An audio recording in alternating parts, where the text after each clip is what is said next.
a gente não tem os patrocínios, né, cara? Nem da Brahma, e a Chuê, nada. Não monetiza nada, né? Bom, então, vou só agradecer a você, Samuel. Muito obrigado por estar junto com a gente, tá? Tá sempre aí. Será que vai vir mais gente? Tá meio chuvoso hoje o tempo, hein? Tá. Bom esperar? Não, mas tá é que chovendo, a gente está em duas plataformas, né? Tá no Facebook e tá aqui no Meet. Sim. E aí a gente tem orientado que as pessoas fiquem mais no Facebook, como ele tem mais capacidade, né? Isso. Aí, para deixar o Meet, né, um pouco mais livre, né? Tá? Mas também queria agradecer ao Fred. Obrigado, Fred. Obrigadão mesmo. Eu que agradeço. Tá? E obrigado tá junto com a Roberto. gente aí nesse projeto aí, tá? E eu passo aí pro Caio, tá? Antes queria dizer boa tarde a todos e a todas e a todos, tá? Sejam muito bem-vindos, bem-vindas e bem-vindes, tá?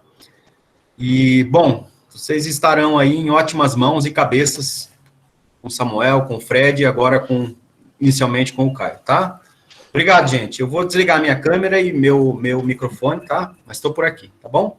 Abração para vocês, tá? Valeu. Valeu. Nada. Bom, olá a todos. Samuel, Frederico.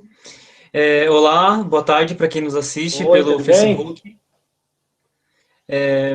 Boa tarde para quem nos assiste pelo Facebook, pelo Google Meet. E esse é mais um vídeo da série de transmissões, Discurso em Tempos de Pandemia, do Laboratório de Estudos Epistemológicos e Discursividades Multimodais, o LEIDIM, vinculado ao Departamento de Letras da UFSCar. O meu nome é Caio Barros, eu sou graduando de Linguística da UFSCar e estou com a organização do evento. Antes de apresentar os nossos dois participantes da vez, eu gostaria de lembrar a todos que as questões podem ser feitas pela página do LEIDIM no Facebook e pelo chat do Meet. As questões feitas durante a transmissão serão repassadas para os participantes ao final, tudo bem? A live de hoje recebe o nome de Pandemia da Crise e o Discurso Destrutivo do Capital. Os participantes são Samuel Ponsoni e Frederico Daia Firmiano. Samuel Ponsoni é graduado em Letras pela Universidade de Ribeirão Preto, mestre e doutor em Linguística pela UFSCar. Ele coordena o Laboratório Interdisciplinar de Comunicação, Discurso, Acontecimento e Memória, o LABIAN, da UEMG, né? Seu campo de atuação é a análise do discurso, relações entre literatura, linguística e estudos discursivos. Frederico Daia Firmiano é graduado em Comunicação Social pelo Centro Universitário Moura Lacerda, mestre e doutor em Ciências Sociais pela Unesp. Atualmente, ele é professor da UEMG e lidera o grupo de estudos interdisciplinares sobre crise, neodesenvolvimentismo e direitos sociais, o GEND, do CNPq. Se cometi algum equívoco ou se ficou alguma informação essencial de fora, peço que me corrijam a seguir. Agora eu passo a palavra demais, né? Nem merecia tanto. Passo a palavra para vocês. Ô Fred, seu microfone está desligado. Está desligado seu microfone. É comum, desculpe. Está começando hoje. Eu creio que o professor Samuel possa começar a intervenção e aí na sequência eu falo. Pode ser assim?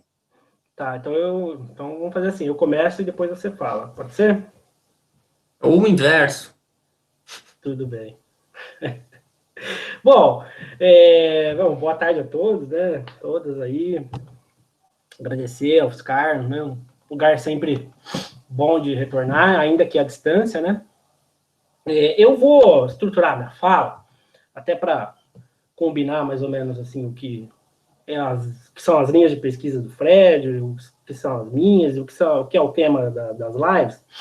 Eu vou basear no livro A Nova Razão do Mundo, não sei se todos veem, né, do Pierre Dardot e Christian Laval, né, ele vai fazer um ensaio sobre o neoliberalismo, né, e em palavras assim, de modo geral, eles vão discutir a questão de que o neoliberalismo não é somente uma teoria econômica, né? O neoliberalismo é também uma razão no sentido de uma ética, de uma psicologia, de uma forma de estar no mundo enquanto um sujeito simbólico, um sujeito histórico, e também, né, aí do ponto de vista da produção do capital, um sujeito de produção, de um sujeito ligado ao modus econômico, né, e à economia política.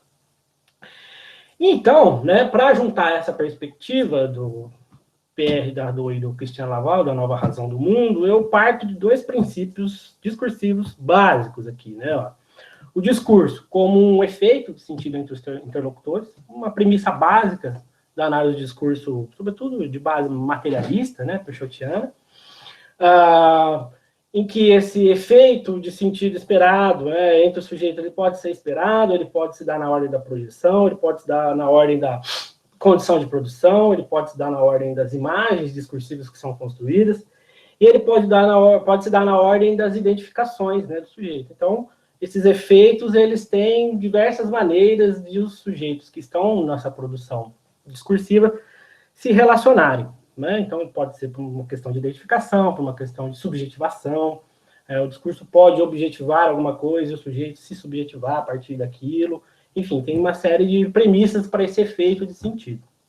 E a outra questão que eu trabalho partindo como uma premissa é a premissa discursiva mesmo de base, né? O primado do interdiscurso. Todo discurso está relacionado de alguma maneira no seu interdiscurso em um complexo aí de dominação ideológica, dominação no sentido de fazer parte, né, ideológica e de posicionamento, enfim, todo o regime discursivo regido por um interdiscurso que se relaciona a outros e outros discursos e outros. De diversas maneiras, em pré-construídos, em já ditos, em estereótipos, enfim, mas o interdiscurso como um complexo que engloba, que enquadra aí todos os discursos e aí, por sua vez, todo o discurso como um efeito que se dá entre interlocutores, né, entre sujeitos. Isso posto, né, eu queria fazer a leitura aqui, deixa eu ver se eu acho, de alguns enunciados que circularam por esses tempos aqui de pandemia, e eu vou ler e depois eu vou retomá-los para tratar essa questão dessa nova razão do mundo, sobretudo do aspecto do sofrimento, né, a não empatia com o sofrimento. Deixa eu ver, achar aqui, olha. Jair Bolsonaro em pronunciamento em 24 de março, né? Pelo meu histórico de atleta, como se caso fosse contaminado pelo vírus, não precisaria me preocupar. Não sentiria não seria muito, quando muito, acometido por uma gripezinha, um resfriado. Como bem disse aquele médico conhecido da televisão. Frase 1, né? O enunciado 1. Aí a outro enunciado, dito por ele mesmo. E daí? Sou Messias, mas não faço milagres, né? Se referindo a um número grande de mortos, que nós estamos passando ainda para responder com um número grande de mortos, mas em um dado momento ainda não se tinha essa projeção tão grande, né? Uma outra frase aqui, o enunciado, Paulo Guedes, né? Se falarmos que vai ter mais 3 meses, aí ninguém trabalha, ninguém sai de casa e o isolamento vai ser de 8 anos, porque a vida está boa, está tudo tranquilo, né? Outra frase, Regina Duarte, né? Numa entrevista à CNN. Cara, desculpa, na humanidade não para de morrer gente. Se você falar da vida do lado da morte, tem morte. Não quero arrastar um cemitério de mortes, mas sempre houve mortes, né? Então, questão... outra questão que trata do mesmo tema, da pandemia, né, dessa relação com a morte, com o sofrimento, né, do outro. O presidente da XP, uma corretora de valores, investimentos, né, Guilherme Benchimol, acompanhando um pouco os nossos números, eu diria que o Brasil está bem, isso ele disse em 5 de maio. Estamos ótimos, né? Nossas curvas não estão tão exponenciais ainda, né, a gente vem conseguindo achatar a curva. Teremos uma fotografia mais clara nas próximas 2 ou 3 semanas. O pico da doença já passou quando a gente analisa a classe média alta. O desafio que o Brasil tem, né, é um país com muita comunidade, muita favela, o que acaba dificultando o processo de retomada. Né, então, as comunidades pobres, as pessoas em classes desfavorecidas, na verdade, são uma dificuldade para o processo, né, na visão do sujeito aqui. Outro textinho de enunciado do discurso aqui. O Junior Dusk, né? O dono do Madeiro. Não podemos parar por conta de 5 ou 7 mil pessoas que vão morrer. Eu sei que é muito grave, eu sei que é um problema, mas muito mais grave do que já acontece com o Brasil, né? Então, você vê que pela hora da morte não é só o preço do hambúrguer dele, né? Ele também tem essa visão, né? Então, o outro enunciado aqui, né? Olha, do Alexandre Guerra, dono do Girafas, né? Você que é um funcionário que talvez esteja em casa numa boa, numa tranquilidade, já se deu conta que ao invés de estar com medo de pegar vírus, você deveria estar com medo de perder o emprego, né? Outra frase aqui, já estou encerrando. Sinésio Batista da Costa, presidente da Brimac, né? Ele diz assim, olha, se continuar o isolamento, haverá mortes, mas do CNPJ, né? Não só dos CPFs, ele diz. Existirão as mortes do CNPJ e não só do CPF, né? Tratando pessoas como identificação de empresas, identificação de números, né, do cadastro de pessoa física, né. Pedro Almeida, curador do Prêmio Jabuti. Eu não estou negando a importância dos cuidados, né, com a saúde. Não estou falando que não há um dado claro que indique que as pessoas devem parar, mas ferrar com a economia vai causar mais mortandade e aumento desses óbitos, né. Gabriela Pugliese, foda-se a vida. Enfim, aí tem outras frases. Não sou coveiro, do Bolsonaro.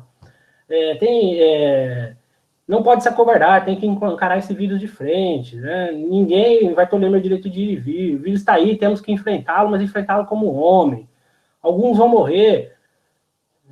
Lamento, é a vida. Você não pode parar uma fábrica de automóveis porque há mortes nas estradas todos os anos. Enfim, uma série de enunciados que aí, se a gente for escavar mesmo, vem muito mais coisas.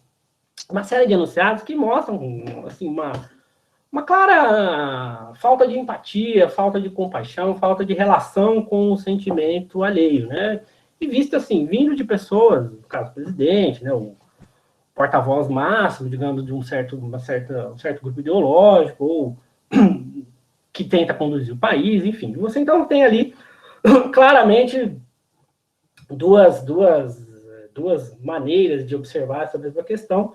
Você vai ter, então, os que estão, digamos, tomando a frente da iniciação desses discursos, né? Pessoas que se postam como porta-voz, e aí eu estou tomando aquela ideia mesmo do Peixe de que em versão de limitação e deslocamento, ele vai tratar que a sociedade, as revoluções burguesas criam uma sociedade liberal, mas criam também um sujeito liberal que se coloca como porta-voz dos direitos, de falar pelo povo, de falar com o povo, né? Um sujeito que se posta como se porta-voz simbólico, e esse porta-voz um imaginário, e ele vai criando as formas de modalizar essas enunciações, né? E estão pensando nesse porta-voz, e um outro lado, né? Um lado desses sujeitos porta-vozes, digamos, que estão caminhando com esses discursos, e, por outro lado, esses outros sujeitos que estão ali, né? Ouvindo, interagindo, seja por repulsa, seja por adesão, enfim, tem algum tipo de relação na ideia do que eu estava tratando, que o discurso é como um efeito, né, entre esses interlocutores. Então, vai ter um efeito de maneira não homogênea, mas sempre há um efeito, né? Então, você tem ali o acontecimento da pandemia, né, que, digamos, acirrou essas questões, né, desses enfrentamentos, dessa opinião de aqui, opinião dali, ponto de vista de cá, posicionamento dali, de colar.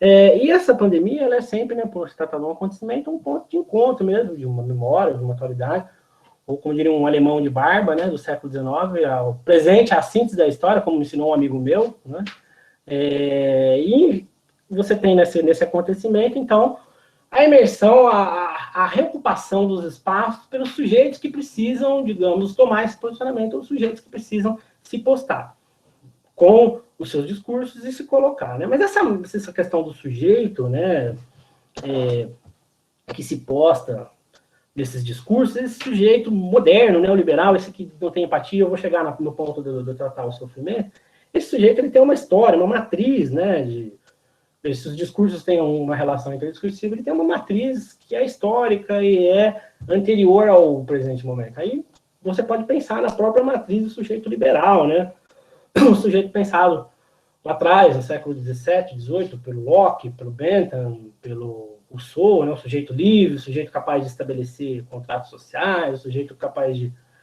vender sua força de trabalho, né, o sujeito que se reveste dessa ideia liberal, sai desses auspícios do Estado, digamos, do Estado absolutista naquele momento, ou saindo desse pós-absolutismo, e capaz de ser um sujeito autônomo, livre, dono de si, de uma propriedade, de produzir e de participar da vida social com um sujeito livre. Ideias essas que são apropriadas, né, pelos próceres, digamos, do liberalismo, né? Então, o liberalismo de Adam Smith, de Davi Ricardo, mesmo Stuart Mills, ele tem uma concepção de sujeito liberal que não tem necessariamente ou somente a ver com a perspectiva da economia política, mas ele tem a ver também com um modo de ser, né? Um modo de ser liberal, né? Um sujeito, eu falei livre, aí você tem um Estado que não participa tão presentemente, mas ainda que nessa primeiro sujeito liberal participa um pouco mais, né? Ou você tem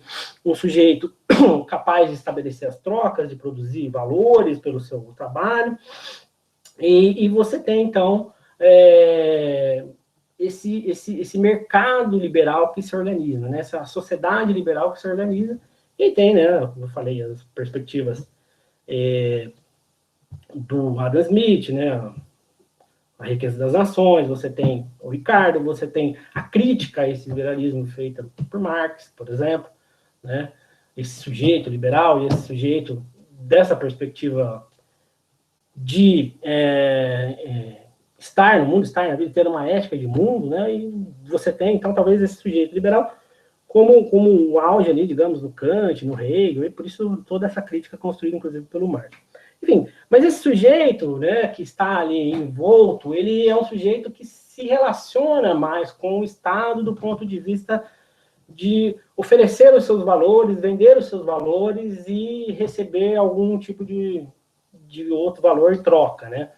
Porque o sujeito já mais à frente, o sujeito no começo do século XX, um sujeito de matriz liberal, no entre-guerras, né, ou mesmo até um pouco no pré-Primeira Guerra, entre a Primeira Guerra e a Segunda Guerra, e sobretudo no pós-Segunda Guerra, é um sujeito que se estabelece com o Estado de uma maneira de adquirir desse Estado, ou ter com esse Estado uma relação de bem-estar social, ou de exigir a ideia de um Estado de bem-estar social. É um momento do liberalismo que as ideias, por exemplo, do Keynes, né, se sobrepõem com as participações dos Estados na formação de uma sociedade de massa, de consumo. Você tem também um pouco antes o Estado mais intervencionista e agressivo e autoritário, como, por exemplo, no nazifascismo, que também é um Estado que tenta, digamos, tutelar ali a vida do cidadão, ou dar, garantir um bem-estar social, mas desde que ele entre numa rigidez das suas relações, né? E você tem, então, aqui no Brasil também, se estabelece isso com Vargas, né? O Estado provedor do bem-estar do sujeito, né? Da asepsia até os direitos trabalhistas. No Brasil, como quase tudo, vem um pouco mais tardio, né? Então, assim, quando a discussão já estava meio que morrendo no mundo, no Brasil isso estava se estruturando, né? Mas, ainda assim, é uma visão mais desenvolvimentista, em que o Estado tem que ser um Estado forte para que ele proteja e também tutele o cidadão, né, os cidadãos. E, assim, você tem essa perspectiva no New Deal, você tem a perspectiva, como falei, no nazifascismo, na União Soviética, enfim, toda essa questão. Isso causa, né, um dos fatores de conflito na Segunda Guerra, por exemplo, a visão que se tem mais histórica sobre um dos fatores é que o que se chamou à época, né, o excesso de intervenção do Estado, né, o Estado totalitário em cima do sujeito, causa ou causou uma série de tipos de conflitos, né? Então, surge um outro grupo, né, ainda em cima da perspectiva do liberalismo, para criticar essa ideia de um Estado mais intervencionista, um Estado mais garantidor de um bem-estar social, né? Então, a matriz de sujeito, ou a perspectiva de um sujeito que se relaciona com esse Estado, a partir dos anos 40, dos anos 50, né, começa a ter uma nova razão, uma nova perspectiva de lidar com esse Estado, né? Quando surgem as primeiras discussões sobre o que a gente conhece hoje como neoliberalismo, ultraliberalismo. É o novo liberalismo, né? Então, o liberalismo que critica esse liberalismo que é o Estado mais participativo, o Estado mais intervencionista, do ponto de vista do bem-estar social, e o liberalismo que critica, inclusive, ali os fundadores do liberalismo como teoria econômica, ou mesmo como teoria social, psicológica, né? Como eu falei, Bentham, Locke, Rousseau, e mais do ponto de vista da economia política, Mills, Davi Ricardo, o Adam Smith, enfim.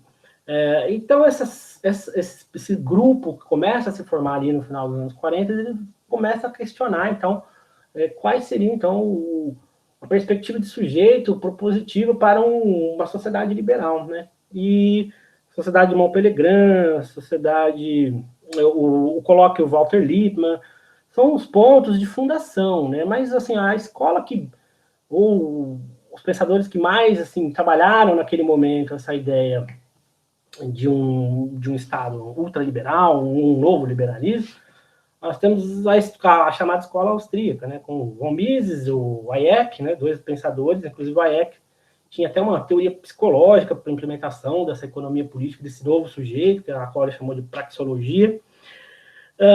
E esse começo de pensamento neoliberal, ele vai encontrar vazão mesmo, né, não ali nos anos 40, anos 50, que estão se formando esses estados nacionais, essa formação de uma sociedade de consumo, mas eles vão encontrar ali um consenso maior já para os anos 70, né? O Fred depois pode me corrigir, mas parece que o Tratado de Bretton Woods é o que, digamos, define as novas perspectivas liberais para as economias do mundo, né? Para a sociedade de capital daquele momento, né? E as primeiras experiências, elas se dão mesmo nos anos 70, né? Você tem o Chile aqui,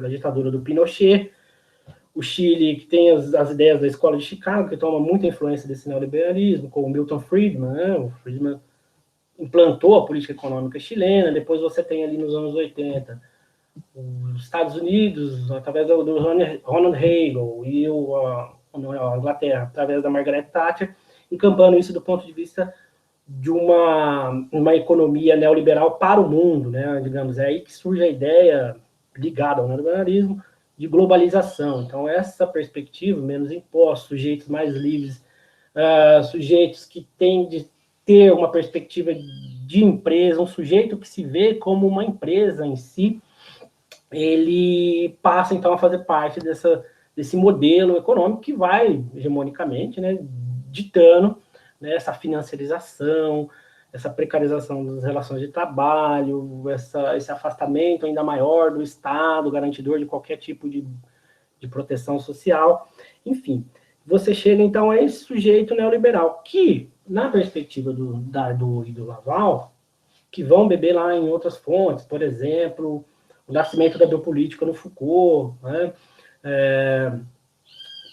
Mas que na perspectiva desses sujeitos, esse sujeito neoliberal não é só um sujeito que lida ou que se relaciona com a parte econômica, né, a parte da economia política, mas é um sujeito que se relaciona com uma visão de mundo, com uma ética de si, uma ética para os outros, né, que faz com que a razão no sentido da mentalidade de uma época, pense ou passe a ser estruturada como essa perspectiva neoliberal, né? Então, é um sujeito que, já no neoliberalismo, ele pode ter algum tipo de sofrimento, né? Um tipo de sofrimento que, inclusive, o torna mais produtivo, né? Então, sofrer, estar pressionado, estar desempregado, estar em uma crise permanente, não é mais um problema que o Estado deve intervir.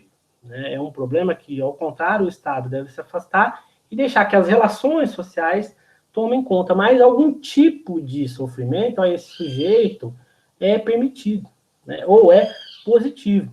É por isso que quando, por exemplo, você toma essas frases que eu li, por exemplo, e daí, não sou Messias, não faço milagres, alguns vão morrer, é preciso voltar, você toma de pensamento do Bolsonaro, de alguns empresários, de uma série de pessoas da política nacional, ou da vida nacional. Essas pessoas, elas não estão falando simplesmente do ponto de vista de um embate com a questão da pandemia econômica, elas estão falando a partir de um posicionamento discursivo mesmo, né? Estão recortando uma certa região interdiscursiva ali, que ela traz alguns pré-construídos dessa razão de mundo, que é esse sujeito neoliberal, esse sujeito que pode descontar ou se afastar dessa empatia do sofrimento do outro por se colocar como uma empresa, por se colocar como um você S.A., por ser um sujeito empresa, por ser um sujeito que precisa, então, estar em movimento na economia para que ele não só gere valor a si do ponto de vista da economia, da financiarização, dos seus bens de valores, do seu consumo, mas que ele possa estar no mundo com um entendimento do que ele deve ser, do entendimento do que ele precisa dizer, do entendimento do que ele precisa estar no mundo, como ele precisa estar no mundo. Esse discurso que nós observamos, que admite uma certa falta de empatia, um desprezo pela vida, etc., ele é um discurso que não está atinado simplesmente, como se diz, pelo negacionismo, por achar que não, ele está também atinado com uma relação dominante, ideológica, ele determina uma série de rumos, nossa, né, inclusive até hegemônica, ele está em relação com essa relação hegemônica, ideológica, de que você, para estar no mundo e ser um sujeito bem, feliz, um sujeito de direitos, um sujeito de valor econômico, você precisa ser um sujeito que se comporte, que se entenda, que tenha as suas relações compensadas, estruturadas como uma empresa. Um sujeito que tenha essa relação de não preocupação com afetos menores, mas com afetos que tenham a ver com o se superar, o vencer, o ultrapassar, o não ligar para determinadas crises, encarar a pandemia como homem, encarar a pandemia não com mimimi, né? Achar que aquilo é uma gripezinha. Essa falta de consideração empática, ela é, então, parte dessa perspectiva, parte desse posicionamento neoliberal, né? Pela crítica, inclusive, do Dardot e do Christian Laval. Isso, né, nos coloca aí, né, uma série de famílias discursivas, vamos dizer assim, é a mesma ordem de quando o Michel Temer assume, a primeira coisa que ele faz, né, após o golpe em 2016, não fale em crise, trabalhe. Você não tem o direito de culpar, digamos, um objeto que está além de você mesmo. Né? O objeto que está para além de você, o que dizem aí como crise do Estado, crise da economia, crise de investimento, não é um objeto que você, quanto sujeito neoliberal, deve tomar para si. Né? O que você deve tomar para si é o trabalho, mas o trabalho enquanto a responsabilidade de um sujeito empresa, a responsabilidade de um sujeito que é provedor também, não só do seu salário, mas do valor e do sucesso e da prosperidade que uma certa economia vai ter. Né? Ele é responsável não só por essa questão econômica, mas isso também faz ter um próprio percurso de mundo dentro de uma determinada conjuntura política, social, histórica, etc. É da mesma classe de família de empresa, de discursos, o discurso que culpa o trabalhador pelo seu desemprego. Né?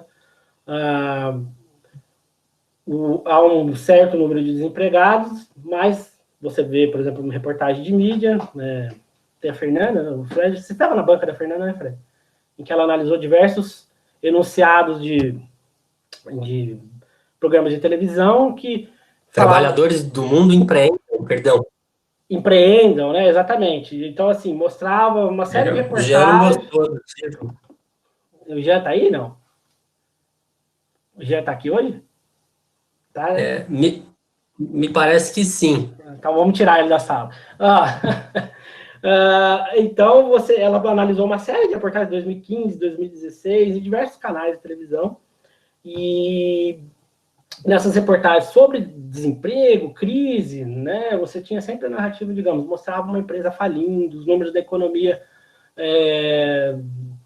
derretendo, e você mostrava um sujeito que tinha perdido o emprego. Bom, eu trabalhava como engenheiro numa obra X, hoje estou vendendo marmita de porta em porta. Esse sujeito era colocado assim num espaço da narrativa da reportagem que ia servir de um sujeito exemplo para todos os outros, né? Então, mostrava uma outra personagem que dava entrevista e não tinha arrumado emprego, estava desalentado há mais de anos, não achava nada, e mostrava, olha, mas a boa notícia é como o fulano Paulo era engenheiro e conseguiu empreender, né? Então, assim, a culpa daquelas outras pessoas nas reportagens de estarem desempregadas acabava recaindo sobre elas mesmas, porque elas não estavam entendendo que elas não tinham que se ver como trabalhadoras desempregadas, elas tinham que se ver como empresas que precisavam dar certo, um sujeito que é também uma empresa, né? Um sujeito que também é alguém que tem responsabilidade por si na retomada da sua própria base econômica, base de felicidade, base social, mas também a própria base econômica de felicidade e bem-estar da sociedade. Uma sociedade absolutamente calcada nesse bem-estar do modo bem individualista, certo? Então, isso é uma agenda assim, que se relaciona. Então, a culpa do trabalhador, fala em crise de trabalho. Esse sofrimento que nós passamos, ele é um sofrimento aceitável, inclusive o sofrimento de estar nessa pandemia, o sofrimento de ir para a pandemia, mesmo que você pegar o vírus, mesmo que você adoecer, mas você não parar, é um sofrimento aceitável para um sujeito neoliberal. Então, quando o Bolsonaro e outros empresários falam desse ponto de vista, dessa perspectiva discursiva e ideológica, eles não estão só falando do ponto de vista do negacionismo, de um discurso totalitário, de um discurso que não se preocupa com a pandemia. Eles estão falando disso também, mas eles também estão falando para um determinado grupo de pessoas. Lembram daquela primeira perspectiva, os porta-vozes, as pessoas que estão nesse discurso, nesse efeito, da relação interdiscursiva ali, né, o discurso como um efeito, eles estão nessa relação se dialogando, falando, eles estão identificando, criando subjetividades. Então,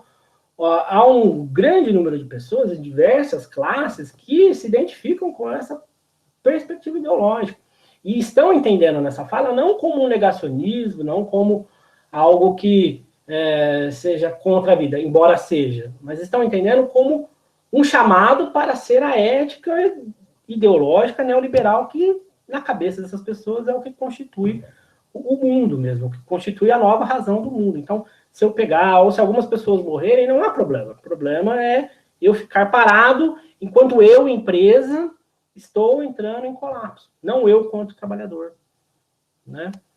Não eu, enquanto trabalhador que sustenta um Estado.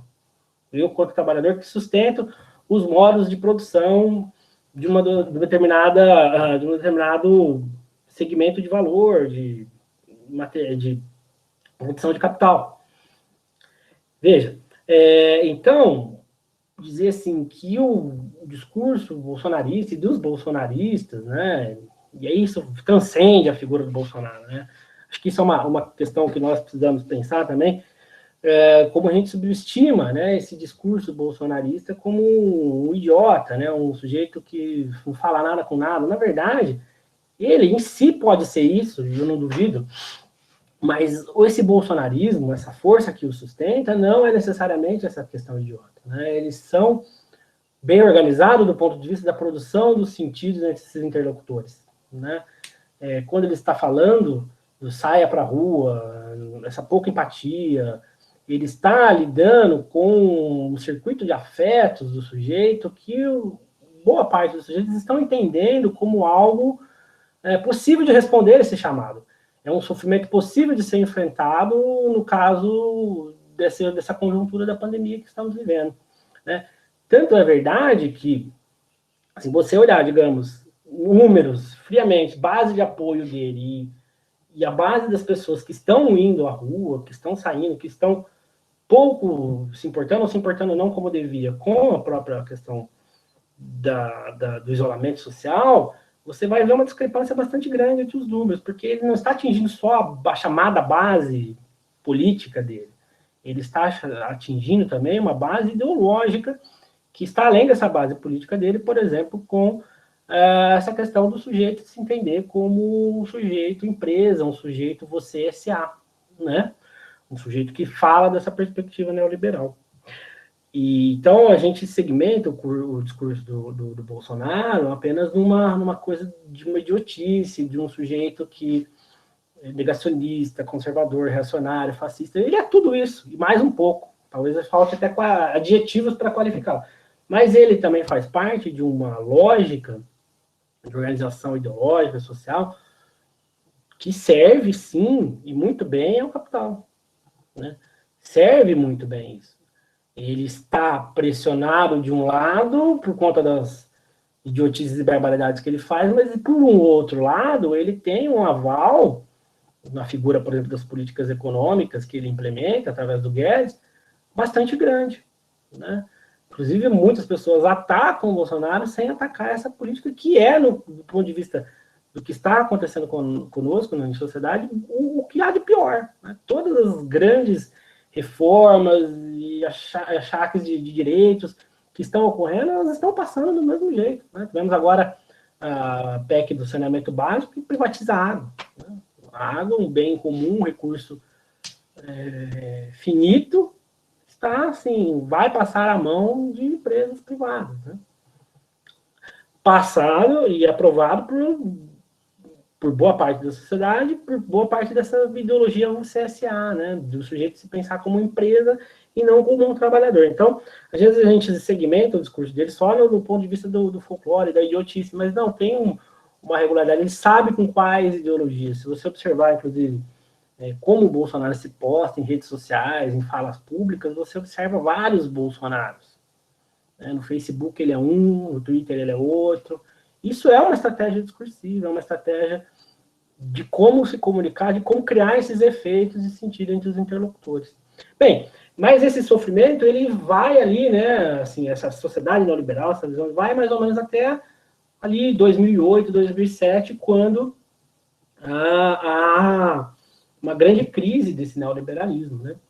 E essa grande crise põe em questão, por exemplo, essa ideia do não intervencionismo do Estado, né? Ao contrário, o Estado, enquanto foi enquanto foi favorável a si ter todas as benesses do Estado e não ter nenhum tipo de intervenção do ponto de vista de distribuição de renda através de impostos, etc., foi conveniente. Quando há essa quebra de 2008, quem é obrigado a salvar esse mercado é o próprio Estado. Né? E aí coloca em xeque uma série de questões de valores mesmo desses posicionamentos. Não é à toa que, a partir de 2008, muitas revoltas, muitos acontecimentos de discurso de ódio, totalitários e nacionalistas começam a pipocar porque as pessoas entendem, olha, se o Estado até agora não podia intervir porque o livre mercado neoliberal deveria acontecer ser livre, ter o seu espaço de atuação sem o Estado, embora isso seja uma falácia, né? O Estado trabalhe para essas pessoas, agora que essas pessoas quebram ou têm problemas, o Estado que garantia qualquer coisa mínima para mim tende a ajudar essas pessoas e me deixar descoberto. Isso começa também a criar uma crise com uma contradição dentro da própria organização neoliberal. Né? E isso vai redundar, inclusive, em algumas coisas que o Christian Laval e o Dardot falam, como o questionamento das democracias. Né? Vivemos hoje o questionamento desses regimes democráticos. Ainda que tenhamos democracia apenas formal, né? A democracia do sujeito em votar, mas a ideia de que é um Estado democrático começa a perder força. Enfim, então, acho que basicamente eu queria fazer essa perspectiva discursiva, porque a parte mais, digamos, de estudo político fica com o Frederico, que ele vai falar da crise estrutural do capital. Acertei? É isso, obrigado.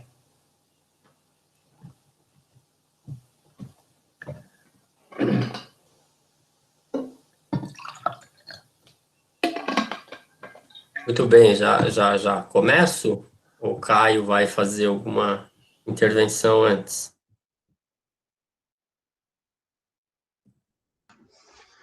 Não, podem continuar. Pode continuar. Tá bem. Tá. Tudo bem, então, boa tarde a todas e todos. Eu gostaria de cumprimentá-los, cumprimentá-las, Caio, professor Roberto, professor Samuel, todos e todas que estão aqui participando. Queria agradecer pelo convite para a gente abordar esse tema tão importante, que é a crise da pandemia e a pandemia da crise. Eu vou tentar dialogar aqui com algumas questões trazidas pelo professor Samuel, particularmente abordando a problemática da crise. Eu, evidentemente, não vou fazer como Samuel, que nos deu aqui uma sumária digressão acerca da categoria do indivíduo, desde a emergência do liberalismo, não é, da formação da sociedade do capital, sua fase de ascensão e sua fase de decadência do pós-guerra e da emergência do neoliberalismo. Não vou fazer isso, né? Essa configuração dos quadros de referência da filosofia política burguesa que ele nos apresentou e liberal. Eu vou falar aqui mais propriamente acerca desse significado da crise, mas também sem retomar os seus distintos significados. A Grécia Antiga, passando pela mobilização dessa categoria durante a Revolução Francesa para diferenciar as épocas orgânicas das épocas de ruptura, mas para isso eu preciso de um pouquinho só de paciência para uma breve explicação, uma explicação prévia, para a gente poder entender esse significado de crise, particularmente na sociedade presente, na sociedade do capital. Como a gente bem sabe, Samuel também já nos disse aqui, Marx foi aquele quem dissecou a anatomia do sistema social do capital, não é? E fez isso a partir da elaboração de uma ontologia do trabalho, ou seja, a partir de uma investigação que teve por base uma espécie de descoberta daquilo que é constitutivo do ser social. Então, a partir dos seus estudos filosóficos, ainda lá nos anos 40, uma obra bastante importante, os manuscritos econômico-filosóficos, ou manuscritos de Paris, redigidos em 44, e nos traz essa elaboração de uma ontologia do trabalho que vai marcar o conjunto da obra do Marx. A gente não tem tempo aqui sequer para sumarizar a trajetória, não é, do pensamento marxiano, dessa ontologia, mas, para nós, o importante aqui é tomar aquela premissa marxiana, aquela ideia de que o ser social, o sujeito é constituído pelo trabalho. Se nós tivermos que tomar uma frase direta que sintetize essa noção, nós, de alguma maneira, subverteríamos aquilo que o Descartes afirmou, de que penso, logo existo, e transporíamos isso para algo do tipo trabalho, logo existo. Então, o trabalho para o Marx é essa mediação fundamental entre o sujeito e o objeto da intervenção do sujeito, que é a natureza. Ao intervir na natureza, o homem vai modificando a natureza, mas modifica a si mesmo, constituindo mediações cada vez mais complexas, que nós poderíamos chamar de um processo de desenvolvimento, de história.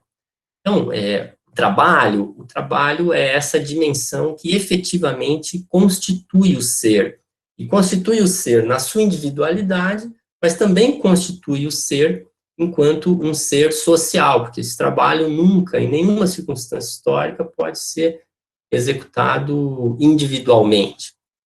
Inclusive, esse modo de relacionamento entre o particular e o universal, o ser e a sociedade, é um objeto de debate intenso nas ciências sociais. Este relacionamento, ele de alguma maneira é o que vai marcar essa concepção liberal que o Samuel nos apresentou aqui, né, nos sumarizou desde lá do Kant ao Hayek, por exemplo. O trabalho, no entanto, nas sociedades em geral, ele não se dá num limbo, num vazio, ele possui determinações e pode e precisa ser executado das mais diferentes maneiras, sob inúmeras condições. O capital é uma dessas condições históricas que incidem ou incide sobre o trabalho. Então, o capital para o Marx, se nós formos tomar as suas diversas concepções, nós vamos descobrir que a mais importante, por assim dizer, a mais fundamental concepção de capital é a relação social. Então, o capital para o Marx é, antes de qualquer coisa, um tipo de relação social, uma forma específica de determinação do trabalho e que é instituída, esta forma específica de determinação sobre o trabalho, é instituída pela propriedade privada moderna. Então, o capital é um tipo de relação social que se impõe sobre o intercâmbio produtivo do homem com a natureza e produz, ao fazer isso, uma espécie de cisão, uma apartação entre o ser e a realização efetiva das suas necessidades mais autênticas, e também do ser e das necessidades instituídas por essa relação, que são as necessidades de acumulação e expansão do próprio capital. Essa relação, portanto, ou sob essa relação, portanto, o capital ele passa a ser uma espécie de instrumento da reprodução, ou, perdão, o trabalho passa a ser um instrumento da reprodução ou da reprodução do capital, em detrimento daquilo que nós poderíamos chamar de uma mediação necessária para a satisfação das necessidades humanas, mas sem deixar de sê-lo de modo simultâneo. A realização do capital, ela vai significar simultaneamente um processo de humanização que é portado pelo trabalho, mas a desumanização ou a desefetivação do conteúdo humano do trabalho. Por quê? Porque a relação capital, ela instaura, como eu falei, uma necessidade que o Marx, Lukács, Mesaros e tantos outros chamariam depois de uma mediação de segunda ordem, dada pela necessidade de realização da acumulação, da expansão capitalista. Então, essa contradição é uma contradição fundamental do desenvolvimento humano sob a relação capitalista. Qual seja a realização simultânea da efetivação da humanidade e a desefetivação da humanidade do ser social dado pelo trabalho. Então, sob qualquer circunstância histórica, qualquer uma, no mundo capitalista, sejam elas as melhores nos países centrais ou as mais degradadas nos países da periferia, o trabalho vai ser portador dessa dupla dimensão, que é uma dimensão simultânea de humanização e desumanização. Evidentemente que há certas circunstâncias em que, nesta relação, a dimensão humanizadora, ela tende a ser mais predominante que a dimensão desumanizadora. E há circunstâncias históricas em que essa desumanização, ela tende a ser mais preponderante do que a própria humanização. Mas este processo conjunto, ele marca todo o progresso da sociedade do capital, desde a sua aurora à sua crise estrutural, como já falou Samuel aqui. Então, salvo em circunstâncias muito excepcionais e temporárias, o progresso de um só pode se dar em detrimento do progresso de outro. Quer dizer, a viabilidade do capital supõe a capacidade do capital em extrair mais trabalho, ou mais valia, se quiserem. E a realização das necessidades humanas pelo trabalho, ela exige permanentemente vencer essas necessidades que o Marx chamaria de necessidades fetichizadas do capital, que são expressas por esse impulso permanente que o capital tem para a acumulação. Essa referência é bastante importante, porque ela nos indica, desde logo, uma impossibilidade de qualquer conciliação nessa relação capital-trabalho, por mais que ao longo da história diversas organizações políticas tenham abusado das tentativas de qualquer conciliação. Inclusive, um parênteses aqui, nós assistimos a uma dessas tentativas de conciliação muito recentemente no Brasil, e nós vimos onde ela redundou. Isso é tema para uma outra história. O que nós precisamos ter bastante lúcido aqui é que, em razão desse contraditório inconciliável, irreparável entre capital e trabalho, vai emergir desta relação uma espécie de racionalidade parcial e autorreferida. Se nós tomarmos o ponto de vista do capital, os quadros de referência do capital e das suas personificações, nós vamos encontrar permanentemente uma racionalidade parcial autorreferida que não pode reconhecer em nenhuma circunstância histórica, vejam, nenhuma, qualquer necessidade humana. A lógica que move o capital é a lógica da acumulação, da expansão, da valorização.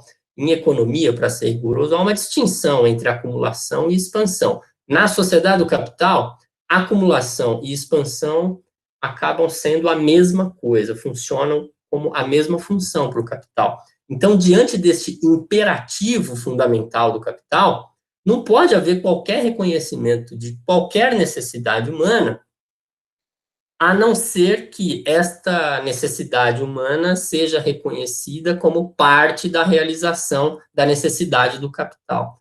Isso também é bastante importante para a gente, essas observações, apesar de elas serem aqui muito rudimentares acerca da teoria marxiana do capital, muito rudimentares e muito parciais, mas elas dão uma certa direção acerca do significado relativo de crise na sociedade do capital. Vejam, eu estou optando aqui por abordar uma das dimensões desta categoria crise.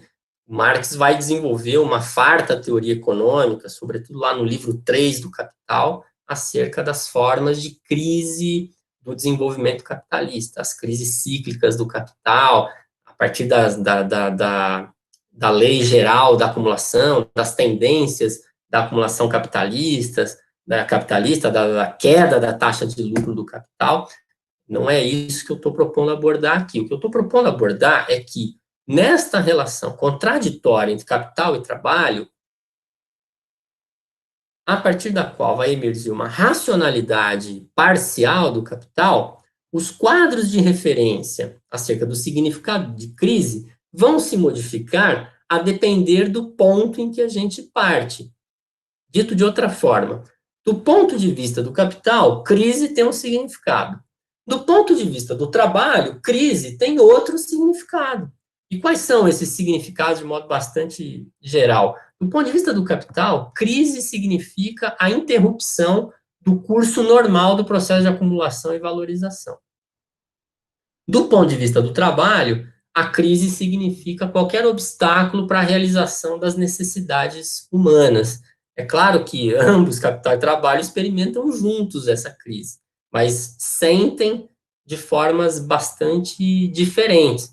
Quando o capital começa a encontrar um obstáculo para a sua realização, ele precisa atacar necessariamente aquilo que impede a sua realização. Então, vai remover a legislação trabalhista que protege o trabalho, eliminando custos, vai remover a legislação ambiental que impede o avanço sobre os recursos ecológicos, porque significa custo, vai promover privatização, e assim por diante. O que isso significa? E se nós adotarmos esse critério, olhando para a história, nós vamos perceber que, do ponto de vista humano, do ponto de vista do trabalho, e claro, às vezes também do ponto de vista do capital, nós temos experimentado uma profunda crise há décadas, desde que o mundo do capital deixou de oferecer qualquer potencialidade civilizatória. A gente observar essas diferentes fases do desenvolvimento do capital em todo o planeta, nós vamos ver que, particularmente, dos anos 70 para cá, de meados dos 70 para cá, quando se dá a ruptura do sistema de Bretton Woods, lá de 44, já mencionado pelo Samuel, crise do dólar, crise do petróleo, o capital passou a destruir todos os institutos do bem-estar e dos direitos que foram assegurados à classe trabalhadora por meio de muita luta. E há uma razão para isso.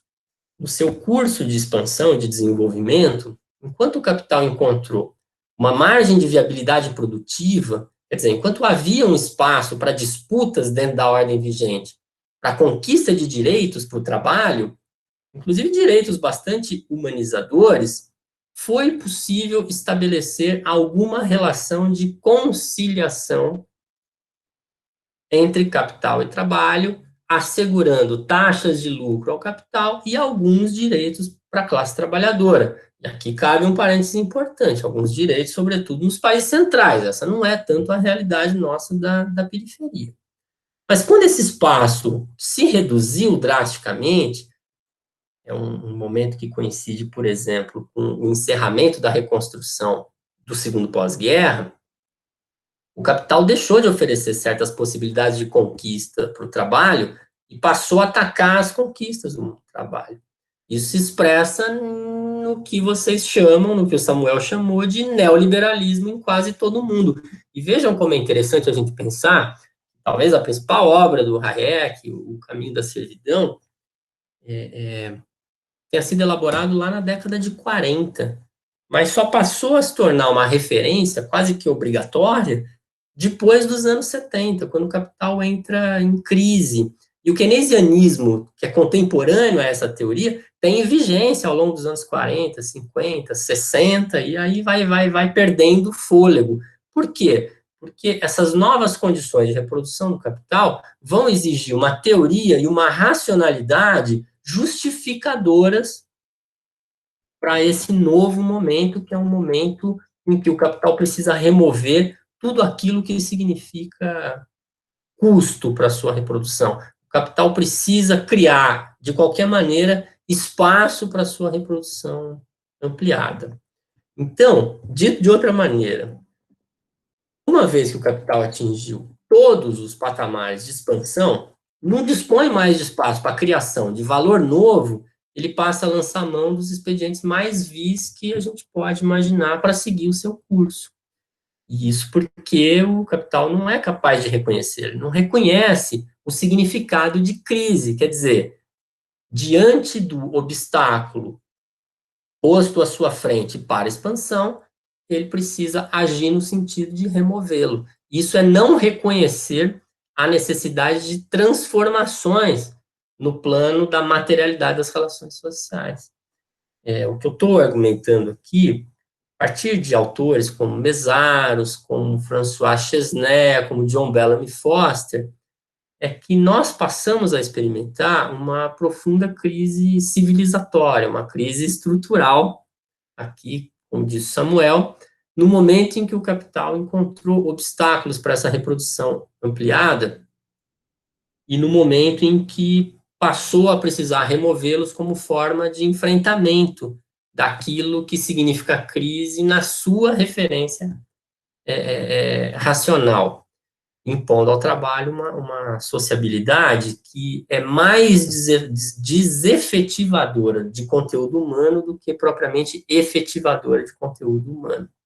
Esse processo ele vai se manifestar das mais variadas formas. Então, o pessoal do serviço social chama de expressões ou dimensões da questão social. A precarização generalizada do trabalho, o desemprego estrutural, a explosão da violência urbana e rural no Brasil, fortemente rural, o pauperismo, a fome, a crise estrutural da política ou das democracias representativas burguesas, a regressão ideopolítica que nós temos enfrentado e assistido em várias partes do mundo, com a ascensão da extrema-direita. Tudo isso, a mim, me parece ser um conjunto de expressões ou de manifestações dessa crise estrutural do capital, como chama o Mesaros, ou dessa crise civilizatória, como chama o Chesnais. E aqui tem um detalhe, porque no interior da crise estrutural, dessa crise civilizatória, muitas crises cíclicas vão despontando e vão sendo potencializadas por ela. Vide a crise de 2007, 2008, cujo sintoma nós ainda estamos sentindo no Brasil. O Brasil, pelo menos desde 2012, né, com mais acento a partir de 14, enfrenta uma estagnação econômica importante. Então, essa pandemia de agora, ela não inaugura nenhum estado de barbarismo social, senão emerge, em meio a essa crise estrutural do capital, como uma espécie de crise cíclica no curso da crise civilizatória, que vai incidindo num quadro muito grave anterior de regressão de direitos, das condições de existência humana em todo o mundo.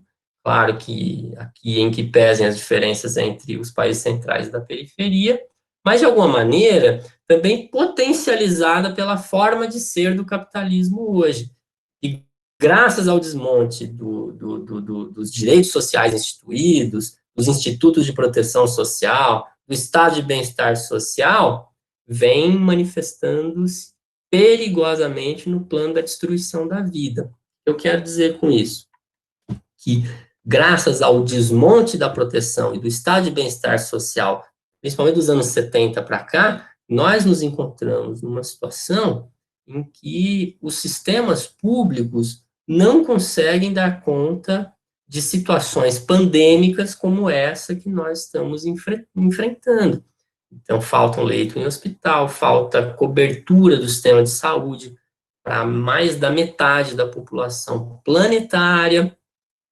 A reestruturação produtiva do capital, também dos 70 para cá, nos colocou numa situação bastante delicada, não é? Se nós observarmos a dependência planetária que nós temos hoje pela indústria chinesa de equipamentos de proteção individual, nós vamos perceber o quão danoso foi esse processo de reestruturação produtiva. Até os norte-americanos estão sentindo isso. E precisaram acionar recentemente uma tal de lei da produção industrial. O Estado tentasse fazer uma intervenção interna na indústria nacional norte-americana para produzir os equipamentos e recursos necessários para o enfrentamento da pandemia, sem contar a guerra global que nós estamos enfrentando aí em torno desses recursos. Os franceses chamaram de guerra das máscaras, né? Há uma expressão em francês que eu não vou usar, evidentemente, porque estou aqui diante de um franco brasileiro, que é o Samuel, o brasileiro mais francês que eu já conheci em toda a vida. Mas há um termo em francês que se generalizou, inclusive, aqui na literatura da ciência política e sociológica. Então, falar da crise da pandemia significa considerar a pandemia da crise e esse forte conteúdo de classe que existe. Não é à toa que esse discurso, já mencionado pelo Samuel, do não pense em crise, trabalhe, veja a crise como oportunidade, tem alguma materialidade, tem um forte componente classista aí. Ele é válido lá para o pessoal, para os sócios, donos do iFood, da Netflix, e para todos aqueles que vivem do trabalho alheio. Mas e para quem vive do próprio trabalho? Nós pensamos numa sociedade destituída de direitos. No Brasil, a cidadania sempre foi vista como um obstáculo ao desenvolvimento. Nós vamos falar de empreendedorismo. Isso é, no mínimo, um cinismo pequeno burguês. Inclusive, um outro parênteses, é curioso pensar como os que ensinam sobre empreendedorismo na universidade, em geral, são fracassados no mercado e nunca abandonam o osso da universidade pública para apostar as fichas naquilo que eles pregam. É muito curioso, fecho parênteses. Tem uma contradição mais explícita que essa mostrada por essa tal oposição entre a defesa da economia e a defesa da vida? Não tem. Nós assistimos isso, um jovem economista do Fundo Monetário Internacional, 2, 3 dias depois de defender energicamente a retomada da atividade econômica, morreu de Covid. O Bolsonaro adota esse discurso fortemente para justificar o fracasso da economia brasileira, que, com ou sem pandemia, está naufragando e vai naufragar ainda mais. E há uma lição primária: não existe economia sem vida. Essa questão também precisa ser recolocada.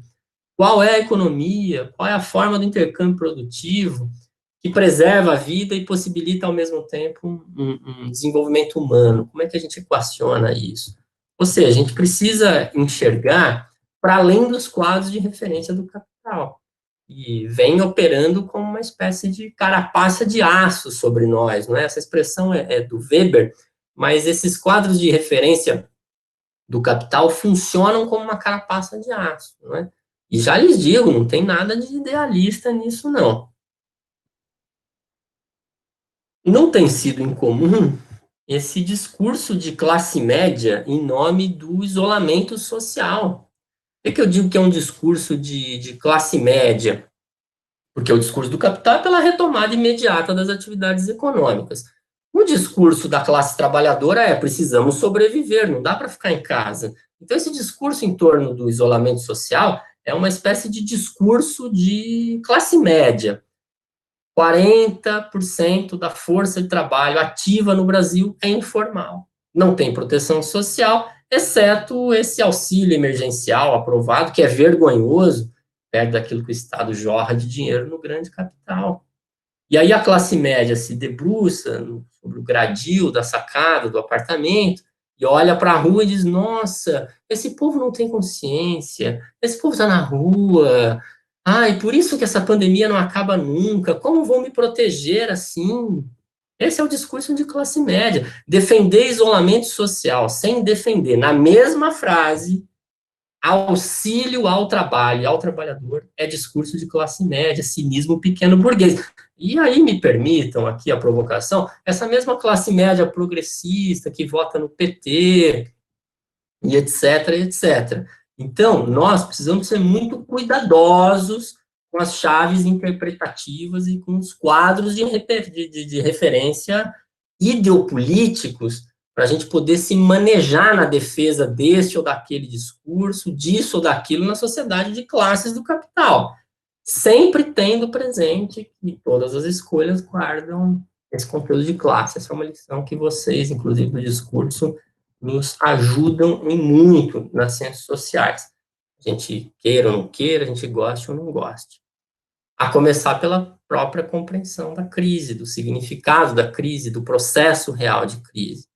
Nós já passamos há muito tempo, penso eu, daquele ponto em que havia qualquer possibilidade de conquistas dentro da ordem do capital. E do ponto de vista do trabalho, nós estamos mergulhados numa profunda crise civilizatória. Por isso, não dá para nutrir nenhuma ingenuidade de que nós vamos sair da crise da pandemia mais solidários, com estados e governos mais preocupados com o social, mais humanizados, ou vendo esse bem viver brotar no coração de cada um de nós lindamente, exceto na família de malvados e perigosos bolsonaros. Muito pelo contrário.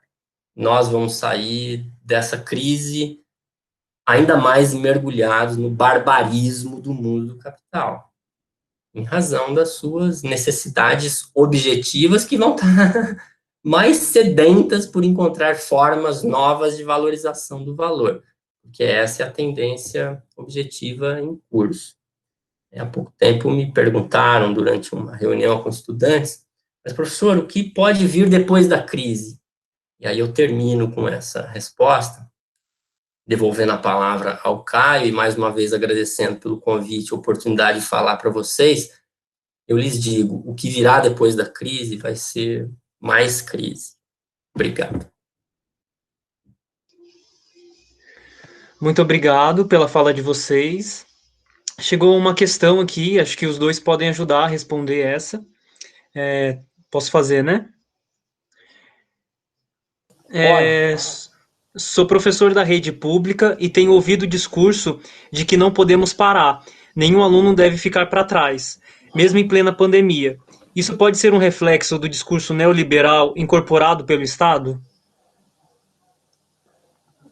Falar que nenhum aluno fica para trás, e não é o sujeito que está falando, é esse discurso, se você pensar que 50% dos alunos não têm acesso a nenhum tipo de dispositivo ou formas de conexão, eles já estão para trás, né? Eles já foram relegados à última fila da história, né?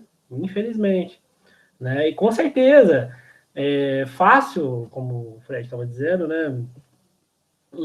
Você falar da sacada para que volte ou faça o isolamento, né? Com 40 mil no bolso, é fácil falar para o outro ir para a linha de frente, né? O difícil é você ter que ganhar o de hoje para jantar, né? Esse que é o problema. Temos ali ainda, por exemplo, os motoristas de aplicativos, né? Os entregadores hoje paralisados. Eles estão na linha de frente da precarização, né? Números de contaminação totalmente mascarados, né? Valor da hora de trabalho altamente expropriada, né? Mesma coisa o professor na rede do Estado, né? Mesma coisa o pai daquele aluno que muitas vezes não está indo para a escola e era o único lugar que ele tinha para se alimentar decentemente 3 vezes ao dia, né? Então, com certeza, é um tipo de rebatimento desse discurso neoliberal, porque, em última instância, quer se dizer o quê? Que essas vidas são desnecessárias. Volta, não tem problema se vocês morrerem. Não é isso que nós estamos preocupados, nem com você, professor, nem com o aluno. Queremos que o capital quer, e ele tende a ganhar essa corda, a esticar essa corda até ganhar, a gente olha para a história e vê isso, é que volte nesse meio, nessa perspectiva, né? Acho que é isso.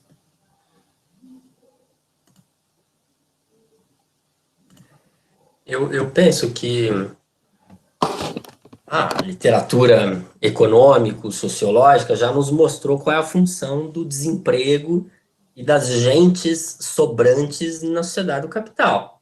O desemprego tem uma função. Não existe sociedade do capital sem desemprego.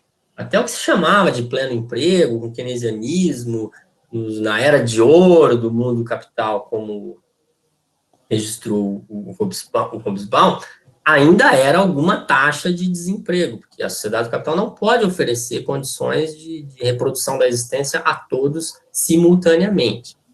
Então, gente sobrante sempre foi importante para o capital como exército industrial de reserva, exército de reserva. Inclusive, o Marx tinha uma outra categoria, que era a categoria Lumpen, que eu penso até que hoje, nesse quadro de precarização estrutural do trabalho, precisa ser revista, precisa ser atualizada. Mas qual é a questão? A questão é que, no curso do desenvolvimento, o capital convive com uma contradição, que é, simultaneamente, a necessidade de produzir gente sobrante para rebaixar o custo da reprodução da força de trabalho.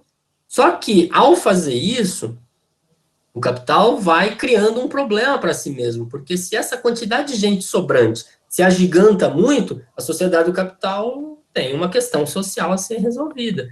E é essa a situação que nós convivemos. Com esta situação nós convivemos hoje. Uma quantidade de gente sobrante monumental, que se revela sob a forma do que alguns chamam de desemprego estrutural. Então, o que é que nós vamos fazer com essa quantidade de gente? Por que eu estou dizendo isso? Fazendo esse preâmbulo para aventar uma boa possibilidade de que uma pandemia como essa, que, vejam, tem uma taxa de mortalidade bastante baixa, 3%, 2 e pouco por cento, não é uma taxa baixa de mortalidade, mas graças à sua ampla capacidade de espalhamento infecciosa, ela consegue atingir a muita gente, e esses números, que são relativamente baixos, se mostram absolutamente enormes. Então, essas pandemias, elas podem operar, inclusive, uma forma de ajudar a resolver a questão social, eliminando gente sobrante, ou aquilo que para o capital é lixo humano. Por isso, e nós ficamos muito assustados. Eu creio que no Brasil, eu não sei qual é o último dado, mas já passam de 60 mil os mortos. Quem são esses 60 mil que estão morrendo? Quem são? A que classe pertence? São trabalhadores que estão morrendo? São negros que estão morrendo? Da periferia? São jovens? Quem são? São só aqueles idosos, etc. Quem são? Quem é essa gente que está morrendo? Então, esse discurso ele é muito perigoso também sob esse aspecto, sob o aspecto de uma justificação da eliminação de gente sobrante como parte da estratégia de resolução do grave problema do capital que se conecta ao desemprego. Já que a reforma da Previdência talvez não tenha conseguido o objetivo final, né, vem uma pandemia. Tá patinando. E ela acontece no momento de reestatização de diversos setores, por exemplo, na Europa. O setor da água, ele é todo reestatizado, na França, na Inglaterra, né, que agravaria ainda mais, né, aprofundaria ainda mais essa crise com esse exército de reserva de desempregados. Né? Exato. Bom, tem uma outra questão aqui. Em que medida a discussão pública sobre o neoliberalismo serve para criticar os seus problemas, sem com isso acabar divulgando os seus pressupostos e talvez assim acabar criando novos adeptos? Que cuidados são necessários para evitar esse efeito colateral? Bom, eu acho que assim, né? Não sei se eu entendi, mas não sei se em relação a nós, aqui a nossa fala, mas essa discussão, quando você faz uma discussão dessa, eu acho que já é uma forma de atacar esses pressupostos, não? Assim, ou de questionar, de fazer uma reflexão sobre isso. Você pode pensar na dimensão que esse questionamento pode atingir. Pode não ser muito decisivo, muito forte, muito intenso, mas ele é um questionamento, né? A gente também abrir o espaço para não ter nenhum tipo de reflexão de resistência, aí sim, né, o neoliberalismo passa ainda mais a boiada, né? Se é que eu entendi a questão. Eu também, se é que entendi, penso assim, e nós precisamos tomar qual quadro de referência para discutir o neoliberalismo. Eu lia o País há algumas semanas que chamava o Donald Trump de um keynesianista, não é? Uma guinada keynesiana de Trump, porque o Estado norte-americano passou a jorrar trilhões de dólares na economia e no capital transnacional para salvar a economia. Nós vimos isso lá em 2008 também, não é? Quando houve aquela bancarrota do sistema financeiro, todos os principais estados do mundo jorraram dinheiro na economia para salvar o sistema do capital. Então, vejam, o Estado agora é interventor. Vejam, o Estado agora está conferindo auxílio emergencial para salvar os pobres.